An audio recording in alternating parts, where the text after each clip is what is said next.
Viewers আসসালামু আলাইকুম, welcome to my channel. আজকের পর্বে দেখাবো দারুণ স্বাদের একটি ছোট মাছের রেসিপি। এই পদ্ধতিতে যে কোনো ধরনের ছোট মাছ রান্না করলে যে একবার খাবে সে আবার খেতে চাইবে।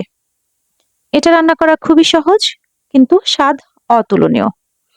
এই রেসিপিটার জন্য আমি নিয়ে নিয়েছি 300 গ্রাম ছোট মাছ। মাছগুলো কেটে পরিষ্কার করে ধুয়ে নিয়েছি। এখন সামান্য গুঁড়া হলুদ, মরিচ এবং লবণ দিয়ে মেখে 10 মিনিট রেখে দিব। 10 মিনিট পরে আমি প্যানে নিয়ে নিচ্ছি সরিষার তেল। এখন তেলটা গরম হলে আমি মাছের দুপাশটা হালকা করে ভেজে নেব। মাছগুলোকে ভেজে উঠিয়ে নিচ্ছি এবং সে একই তেলে দিয়ে দিচ্ছি পেঁয়াজ কুচি। পেঁয়াজ কুচি একটু ব্রাউন কালার হলেই সামান্য জিরা ফোড়ন দিয়ে দিলাম। এখন আমি এক এক করে দিয়ে দেবো হলুদ গুঁড়া, মরিচ গুঁড়া, ধনিয়ার গুঁড়া, জিরার গুঁড়া, স্বাদ মতো লবণ দিব এবং 1 চামচ করে আদা রসুন। সবগুলো মশলা আমি খুব ভালো করে কষিয়ে নেব। কিছুক্ষণ মশলাটা কষিয়ে নেওয়ার পরে আমি দিয়ে দিব টমেটো বাটা। আমি একটি টমেটো এবং একটি পেঁয়াজ ব্লেন্ডারে ব্লেন্ড করে নিয়েছি। এখন ভালো করে কষিয়ে নেব। ভিউয়ার্স, আমার চ্যানেলটিকে সাবস্ক্রাইব করে দিবেন এবং ফেসবুক পেজ থেকে দেখলে ফলো করে দিবেন।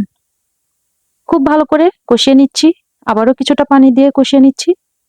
যখন উপরের দিকে তেলটা ভেসে আসবে তখন আমি দিয়ে দিব পানি। আমি 1.5 কাপ পরিমাণ পানি দিয়ে দিলাম। এখন পানিটা ফুটে ওঠার অপেক্ষা। পানিটা ফুটে উঠলেই আমি দিয়ে দিচ্ছি আগে থেকে ভেজে রাখা মাছগুলো। এখন 10 মিনিট আমি হাই হিটে রান্না করে নেব। 2টা কাঁচামরিচ দিয়ে দিলাম। কিছুক্ষণ পরে আমি প্যানটা একটু দুলিয়ে দিচ্ছি। এতে করে নিচের দিকে ধরে যাওয়ার কোনো চান্স থাকবে না।